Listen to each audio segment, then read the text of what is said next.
a little bit of a story that happened yesterday, just yesterday. And it's about a bully. Someone my age, a bully. I didn't know till yesterday.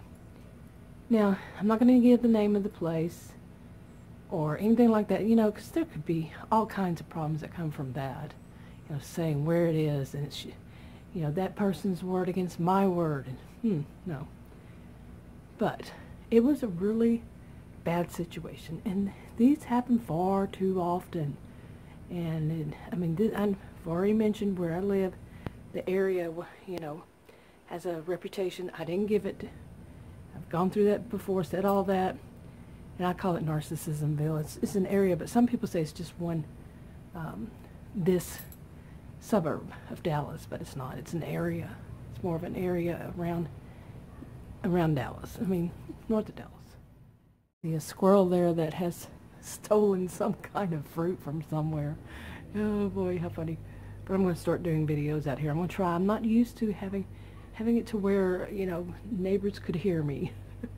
Odd sense of, an odd feeling of stage fright maybe. I don't know. I taught at college and university. I shouldn't have any problem.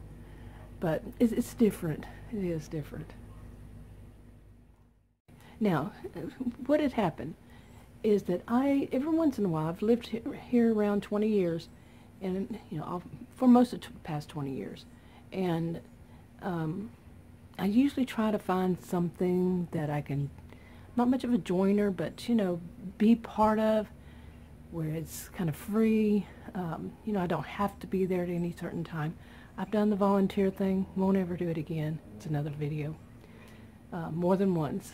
But just to be, you know, around people, and like I said, you know, freedom.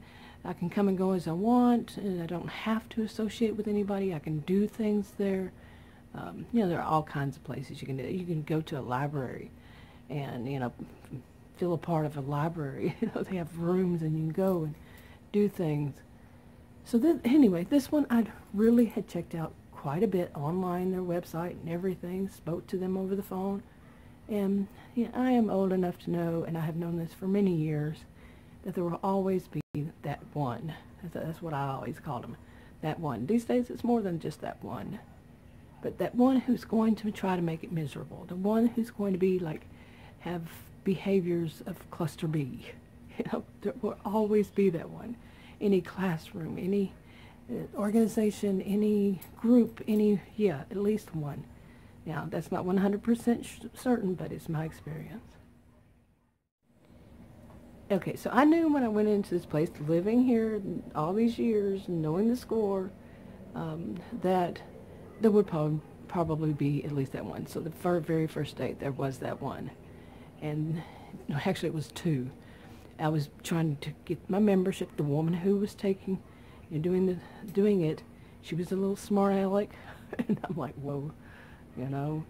And then another woman, a member, there came walking up, and just right in the middle of my process, she decided she was first. Okay. Yeah. So there's more than that, to it than that. But I just, you know, said, okay, there's always going to be that one. Just, you know, don't let it ruin. I have a lot of plans for what I'm going to do there, you know, for a period of time and long period of time, and just stay a member. So I finished that, and each time I've been there since then, what's 4 or 5 times, I guess, there's been a problem. But the one yesterday was really horrible.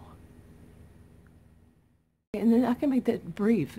Basically, the guy, it was a man around my age, and he tried to humiliate me.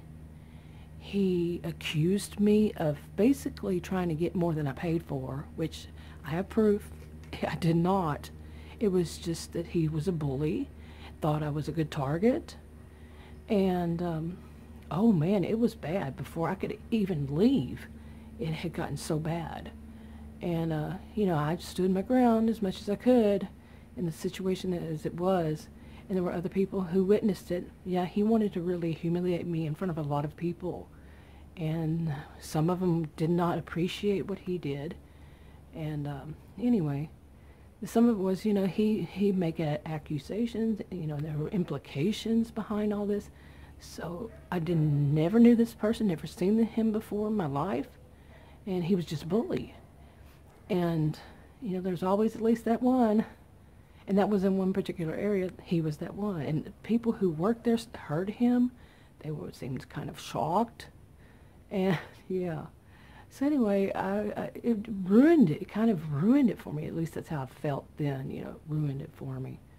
So I went up to the office. I don't know if you call it an office, but I explained what happened, and I said, I'm not here for this kind of thing. This is not why I joined as a member.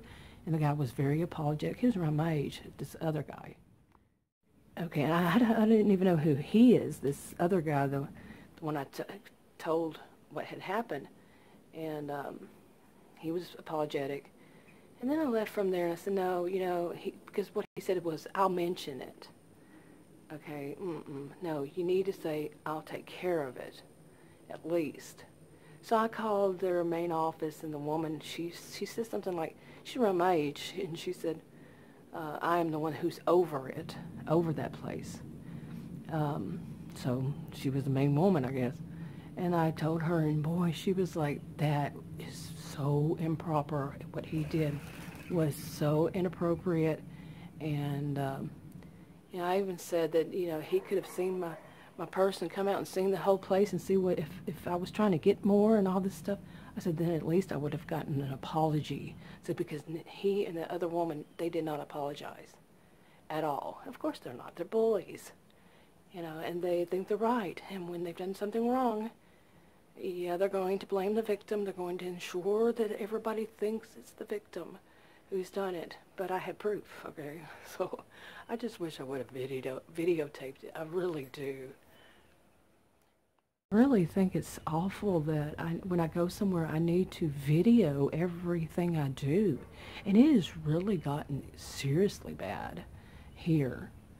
I mean, but I've mentioned that it's part of the culture. And anybody who stands up against it, I know the score. I know what it is. They're going to protect the business, this business organization and all, before anything, because that's what they do. That's what it is. That's how I've seen it for many years. They do something wrong, but they're going to protect them. The business. It's all business. That's the worst thing. The worst attitude. But yeah, it doesn't matter who's paid for it or who's paid for it, really, when it comes down to it. I always hated hearing people say that. But yeah, there is a lot of truth to it. The people who are actually paying for it. So, okay, but anyway, like I said, I spoke up to the woman, told her what happened. I left out part of it. And it was just, he was trying really hard to humiliate me. And there's no reason, and there doesn't need to be a reason. Like she said, no matter what, that is not the way to handle it. And then she told me he's just a volunteer. Okay, that they both were, because the way they handled things was very inappropriate, and they're supposed to be held to the same standard as an employee. I would have never known that there were any of it. I really would have never known any of the whole setup and all that, because I'm new there.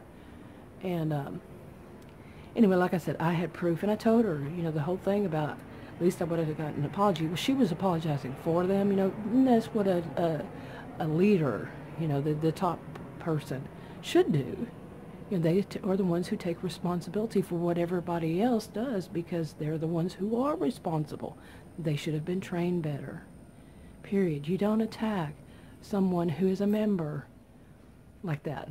Okay, and we all know bullies don't need a reason. They just find something, some way to make that drama, to make that come out. But really, the thing, of course, right then I felt like that. I felt like I'm never going to go back there. And look, I had all these plans I had set up. I even had put stuff in the back of my SUV for it.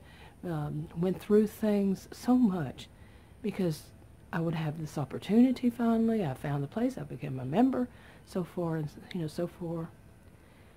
Yeah, and so on, so forth and so on. But yeah, then to be treated that way, and I knew, and I had been thinking, what is going to ruin this? Because I know the score.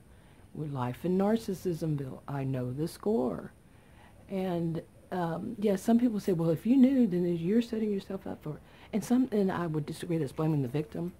But at the same time, I will, do say to myself that if I go out, I know there's going to be something that happens. It's not me. It's not me. It's the fact of what I've seen every time. And it's not just me. It's not just me who has experienced this, who knows this. I did not give it the reputation, and other people I know have experienced it. I've spoken to people here in the neighborhood even before this thing, but just talk to them over time, and they experience, they come up and say what they've experienced, and they don't like it. They have issues. Why do these people treat people so horribly that work in the places? Yeah. That's like the question, some get it backwards, like the question of why doesn't she leave him? And the answer is that's not the question. The question should be what in our society makes him think he can do it and get away with it. That's the kind of mentality is people want to say, how is it your fault? Let's blame them and not put it where it is. What in this society here makes these people think they can do it to anybody and get away with it? Because they do. They get away with it. The businesses are going to protect themselves. They're going to hire people that really shouldn't be hired at all, shouldn't have jobs if that's how they are going to treat people and, treat customers, treat patrons, treat members, whatever it is. They should not have that kind of job if that's their attitude. If somebody complains, they need to fire them. They need to either retrain them, and if they do it again, fire them. Plain and simple. But no, I would say it's hard to for people to get a job here as it is. Yeah, but that's another story. Anyway, but it's left me feeling that feeling of, I'm, blaming the victim here, that I'm going to subject myself anytime I go out to anywhere to this kind of abuse. Either it's going to be me, or it's going to be somebody I'm with, or it's going to be another person, say a stranger. I'm going to see what happens to them. Each time I come to this conclusion, I just need to go outside of here, 10 miles away, and it's a totally different story. It really is. And I'm not the only person who says this. No, everybody says, go outside of there, you're going to be mistreated inside of here. But it's the whole way there. Everybody owns the road here. Everybody, not everybody, of course, but you know what I mean. Those are the people who are going to do this. So you still have to travel through here to get out of here.